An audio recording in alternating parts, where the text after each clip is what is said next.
क्या हो गया, मेम्ब्रेन हो गया। तो क्या देखा गया कि इस मेम्ब्रेन में बहुत सारे पिगमेंट समूह में पाए जाते हैं। बहुत सारे पिगमेंट क्या होते हैं, समूह में पाए जाते हैं, और उसको क्या बोलते हैं, क्वांटासोम पहले। लेकिन अगर आज आपसे पूछा जाए इसका आज का नाम बताइए तो क्या बोलेंगे, फोटो सिस्टम। तो एक फोटो सिस्टम तो यहाँ पे है। अब ऐसे ही थैलाकोइड्स आपस में कनेक्टेड होंगे मेम्ब्रेन से, तो एक फोटो सिस्टम वहां पे भी मौजूद है। तो ऐसे बहुत सारे क्या मिलेंगे आपको, पिगमेंट्स मिलेंगे समूह में।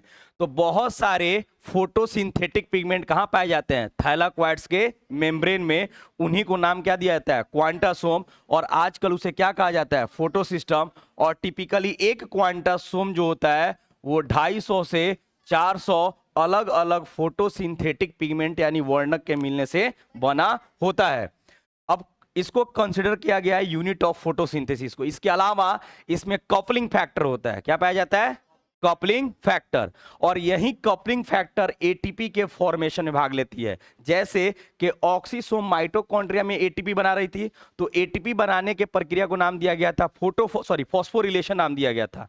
अब यहां पे एटीपी बनेगा, तो ये जो फैक्टर है इसी को नाम दे रहा है कपलिंग फैक्टर। देखिए इसमें बेस दिख रहा है, स्टॉक दिख रहा है और हेड दिख रहा है। ऐसे ही ऑक्सीसोम में भी पढ़े थे क्या, बेस, स्टॉक और हेड। तो बेस को नाम दिए थे F0 पार्टिकल और इसको नाम दिए थे क्या, F1 पार्टिकल। किस केस में, ऑक्सीसोम के केस में। तो यहां पे इसको नाम देंगे CF0 यानी कपलिंग फैक्टर 0 यूनिट, और इसको नाम देंगे कपलिंग फैक्टर फर्स्ट यानी F1 F0 वही है, लेकिन अब इसे कपलिंग फैक्टर इसलिए इसमें C ऐड कर दिया गया, यानी coupling factor not coupling factor F1। और इन दोनों को जोड़ कर रहा है, स्टॉक जोड़ रहा है, तो इसको नाम क्या दे दिया हम लोग, कपलिंग फैक्टर। तो कपलिंग फैक्टर के कितने पार्ट्स हो गए, 3। एक कौन सा हो गया, बेस, स्टॉक और हेड। बेस को क्या बोलेंगे, कपलिंग फैक्टर नॉट, और जो हेड है उसको क्या बोलेंगे, कपलिंग फैक्टर फर्स्ट। तो इसको हम लोग CF0 और CF1 पार्टिकल के नाम से भी जानते हैं। जैसे वहां पे उसको नाम दिए थे F0 और F1 पार्टिकल, वैसे ही यहां पे इसको नाम क्या देंगे, CF0 और CF1 पार्टिकल। यानी क्वांटासोम के अलावा थाइलाकोइड्स के मेम्ब्रेन में क्या पाया जाता है, कपलिंग फैक्टर। और ये कपलिंग फैक्टर क्या करेगी, एटीपी बनाएगी। लेकिन एटीपी बनाएगी कैसे, तो एनर्जी से, और वो एनर्जी कहां से आएगा, सन से। तो सन से जो रेडिएंट एनर्जी होती है उसको क्या बोलते हैं, सोलर एनर्जी। क्या बोलते हैं, ऐसे कुछ बोलते हैं ना।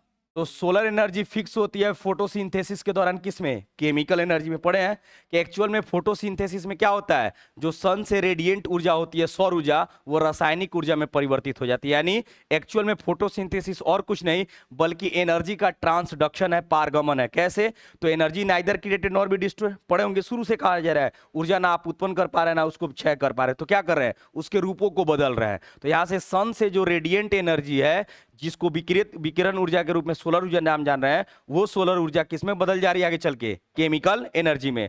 तो वो एनर्जी स्टोर होगा ना किस फॉर्म में, एटीपी के फॉर्म में।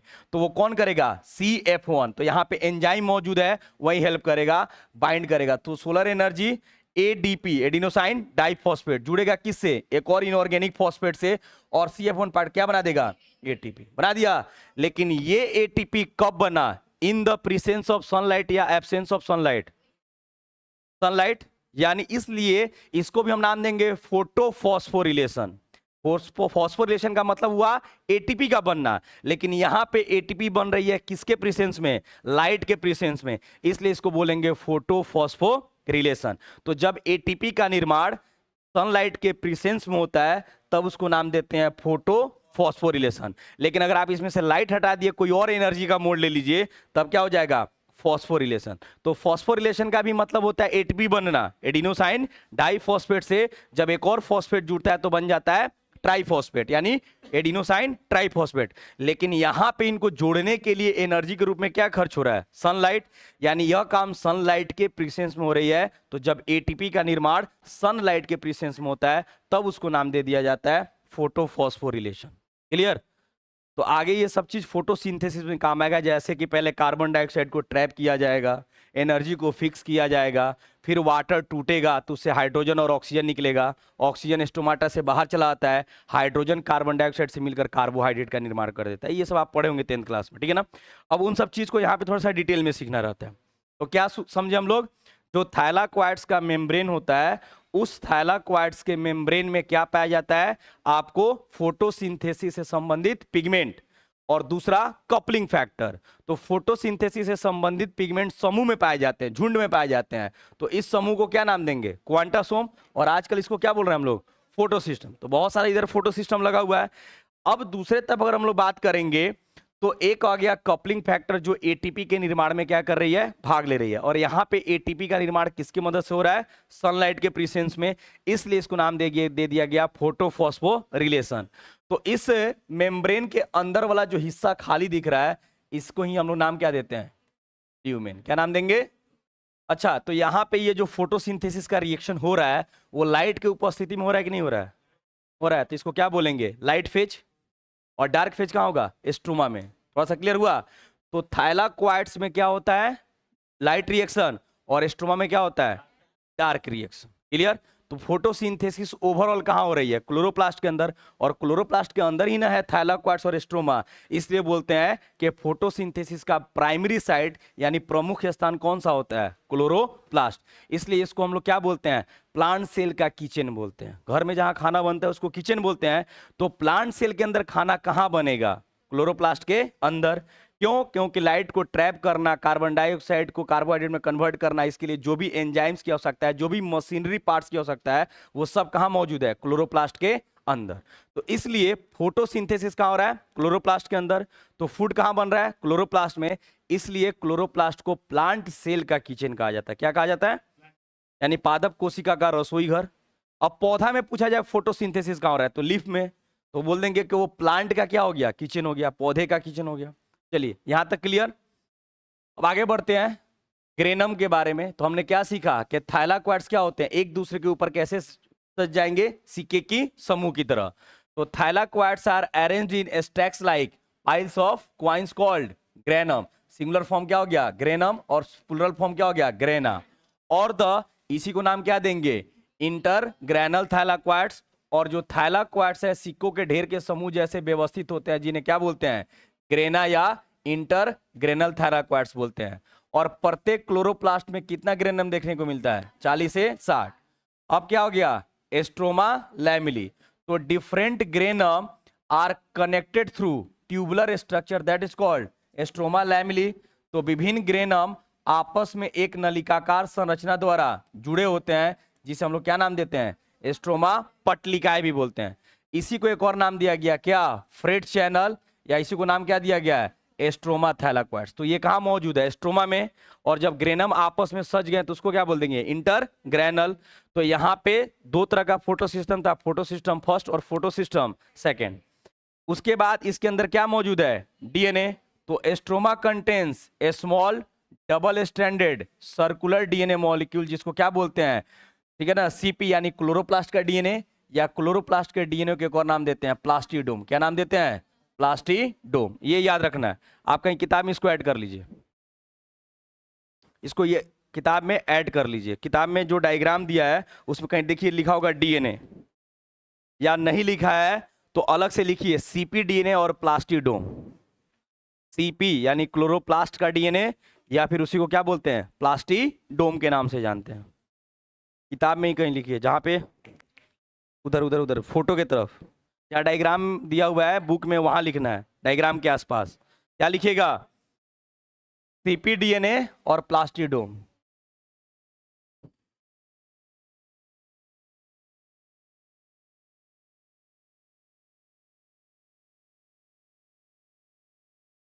हो गया? तो यहाँ पे लग रहा है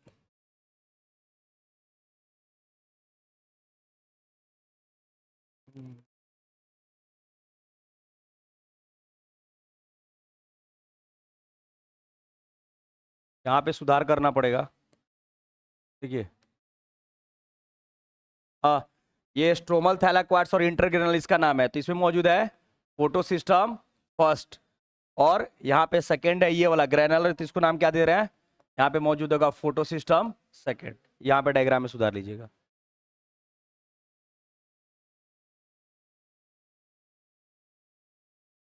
चलिए लिख लिए सीपीडीएनए और प्लास्टिडोम। तो ये नाम किस केस में दिया गया है? जो क्लोरोप्लास्ट के अंदर डबल स्ट्रैंडेड सर्कुलर डीएनए होता है। अच्छा, इसके पास अपना खुद का क्या मौजूद होता है? राइबोसोम। तो इसका अपना खुद का राइबोसोम मौजूद है। तो राइबोसोम ऑफ द क्लोरोप्लास्ट कैसा होता है? स्मॉलर, छोटा, 70s टाइप। किसके अपेक्षा? साइटोप्लाज्मिक यानी 80s, यानी साइटोप्लाज्म में जो राइबोसोम होता है वो कौन सा होता है? 80s type. और ऑर्गेनल के अंदर जो राइबोसोम होता है वो कौन सा होता है? 70s type. तो ये कब पढ़े थे? जब हम लोग राइबोसोम के बारे में पढ़ रहे थे तो वहीं पे डिस्कस किया गया था कि दो तरह का राइबोसोम होता है, एक 70s और एक 80s। 70s के दो उप इकाई होती है, जिसमें से एक का नाम है 50s और दूसरे का नाम था 30s। और इस 80s वाले में दो पार्ट था, 60 और 40। तो हम लोग ने ये देखा था जो 80s मतलब 80s वाला राइबोसोम होता है वो साइटोप्लाज्म में पाया जाता है, और 70s वाला मतलब राइबोसोम जो होता है वो सेल के ऑर्गेनल में, और दो जगह, एक माइटोकॉन्ड्रिया और दूसरा क्लोरोप्लास्ट में। तो इसके पास अपना खुद का डीएनए और राइबोसोम्स भी है, इसलिए अपना प्रोटीन खुद से बना सकता है, इसलिए इसको हम लोग क्या बोलेंगे? Semi autonomous cell organelle. तो ये कहानी हो गई क्लोरोप्लास्ट की। मेन पिगमेंट्स ऑफ क्लोरोप्लास्ट, यानी क्लोरोप्लास्ट यानी हरित लौक में मुख्य वर्णक कौन कौन से हैं? तो पहला क्या हो गया? Chlorophyll A. तो क्लोरोफिल ए को ही हम लोग बोलते हैं यूनिवर्सल क्लोरोफिल, मतलब ये हर जगह पाया जाता है। सिर्फ आपको कहां देखने को ये नहीं मिलेगा? फोटोसिंथेटिक बैक्टीरिया, यानी जो बैक्टीरिया प्रकाश संश्लेषण कर रहे हैं उनके अंदर क्लोरोफिल ए मौजूद नहीं है। अपवाद हो गया एक तरह से, लेकिन इस धरती पे जहां भी प्रकाश संश्लेषण हो रही है, जितने भी पौधों के अंदर, सबके अंदर क्या पाया जा रहा है? Chlorophyll A. तो इसलिए बोलते हैं जो सब में कॉमन होता है उसको बोलते हैं यूनिवर्सल। जैसे आप कार्बन चैप्टर में पढ़े होंगे कि कार्बन इज यूनिवर्सल एलिमेंट, यानी हर जगह मौजूद है, चाहे वो लिविंग है या नॉन लिविंग, तो हर जगह देखने को मिल रहा है। इसी तरह से इसको क्या बोलेंगे? Chlorophyll A found in all photosynthetic organisms except photosynthetic bacteria, और it is also known as universal chlorophyll, जो आपके काम के लिए हो गया। तो यह प्रकाश संश्लेषक बैक्टीरिया को छोड़कर सभी प्रकाश संश्लेषक जीवों में पाया जाता है, और जिसे क्या कहा जाता है? सार्वत्रिक क्लोरोफिल या सार्वभौमिक के नाम से भी जानते हैं। क्लोरोफिल बी ये कहां पाया जाता है? हायर प्लांट्स में और ग्रीन एल्गी में, यानी उच्च पादपों तथा हरे शैवालों में भी क्या पाया जाता है? Chlorophyll B. क्लोरोफिल सी पाया जाता है ब्राउन एल्गी में, यानी भूरे शैवालों में क्या पाया जाता है?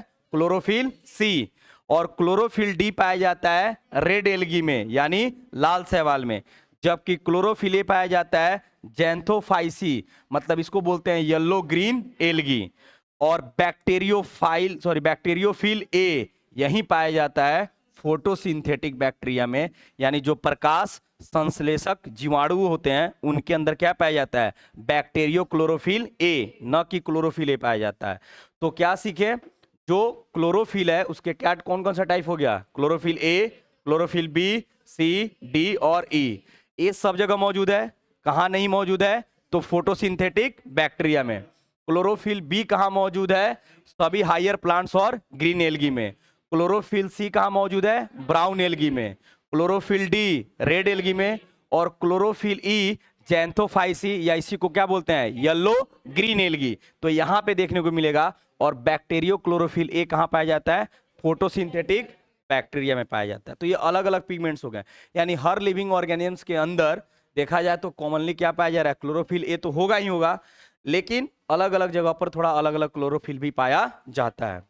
अब यहां पे पूछा जाए आपसे फंक्शंस ऑफ प्लास्टिड, यानी प्लास्टिड में बेसिकली अगर पूछा जाए तो सब प्लास्टिड आएगा। तो क्रोमोप्लास्ट का काम क्या हो जाएगा? डिफरेंट कलर देना। ल्यूकोप्लास्ट का काम क्या हो जाएगा? आपको फूड को स्टोर करना। जब क्लोरोप्लास्ट की बात आएगी तो पहला काम आ जाएगा क्या करना? फोटोसिंथेसिस, यानी प्रकाश संश्लेषण। तो क्लोरोप्लास्ट जो होता है वो प्राइमरी साइट होता है किसका? फोटोसिंथेसिस का, यानी प्रकाश संश्लेषण की प्राथमिक स्थल कौन सी हो गई? क्लोरोप्लास्ट। एनर्जी ट्रांसडक्शन, यानी ऊर्जा का पारगमन कैसे हो रहा है? तो क्लोरोप्लास्ट किसको ट्रैप करती है? सन एनर्जी को, और उसको किसमें बदल देती है? यानी सन से निकलने वाली सौर ऊर्जा किसमें परिवर्तित हो जाती है? तो एनर्जी के रूप का बदलना कहलाता है ट्रांसडक्शन। क्या कहलाता है? इसमें भी कौन भाग ले रहा है? क्लोरोप्लास्ट।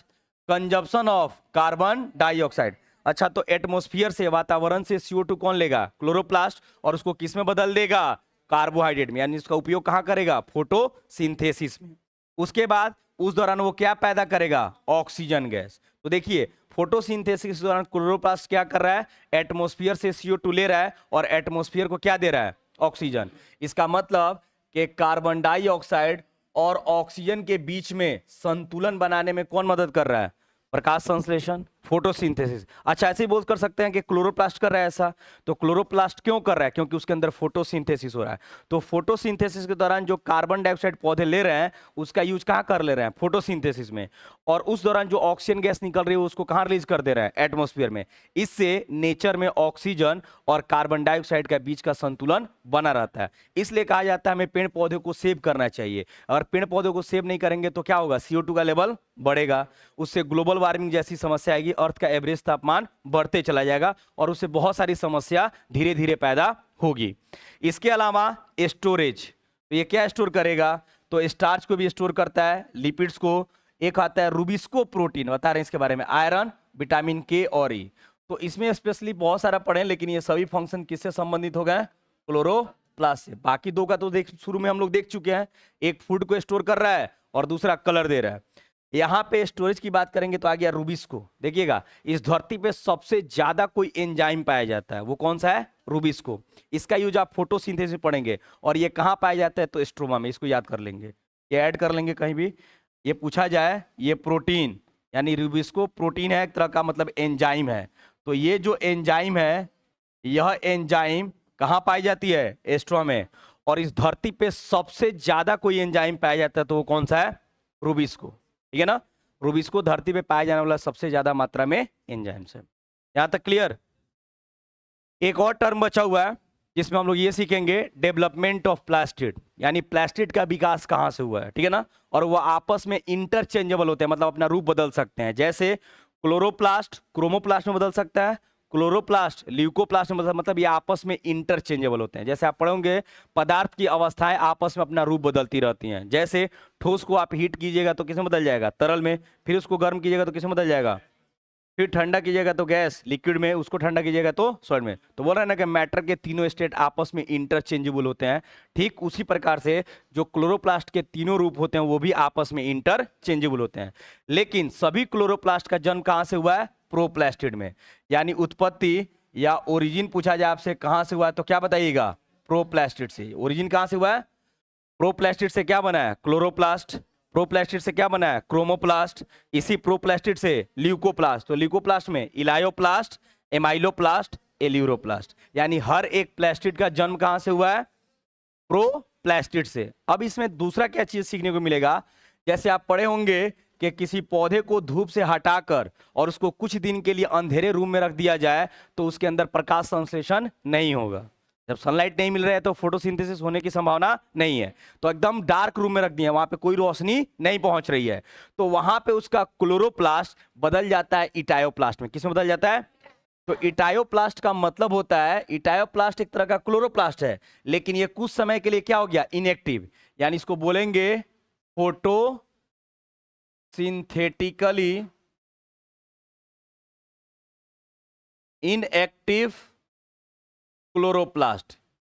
यानी प्रकाश संश्लेषण के दृष्टिकोण से निष्क्रिय हरित लवक को क्या बोलते हैं? इटायोप्लास्ट। यानी वैसा, ठीक है ना, क्लोरोप्लास्ट जो अभी फोटोसिंथेसिस नहीं कर रही है, निष्क्रिय हो गई है, उसको क्या नाम देंगे? इटायोप्लास्ट। और पौधा को आप जितना दिन बंद कमरे में रखे हैं तो उसका क्लोरोप्लास्ट किसमें बदल गया? इटायोप्लास्ट में। जब वापस उसको कहां रखिएगा? लाइट में। तो लाइट के प्रेजेंस में इटायोप्लास्ट पुनः किसमें कन्वर्ट हो जाएगी?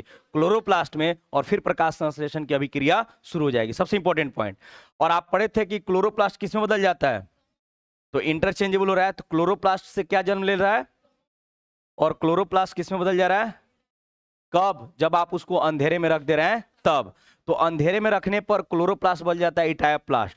तो इटायोप्लास्ट कोई नया प्लास्टिड नहीं है, बल्कि एक तरह का क्लोरोप्लास्ट, एक तरह का हरित लवक है जो प्रकाश से संश्लेषण के दृष्टिकोण से क्या हो गया है? निष्क्रिय हो चुका है। जैसे उसे लाइट के प्रेजेंस में लाएंगे वो पुनः किसमें बदल जाएगा? क्लोरोप्लास्ट में। मतलब ऐसे बोलेंगे इटायोप्लास्ट पुनः एक्टिव हो जाएगी और प्रकाश संश्लेषण करना शुरू कर देगी। तो ये सभी कहानी हो गई क्लोरोप्लास्ट की। क्लियर? समझ गए?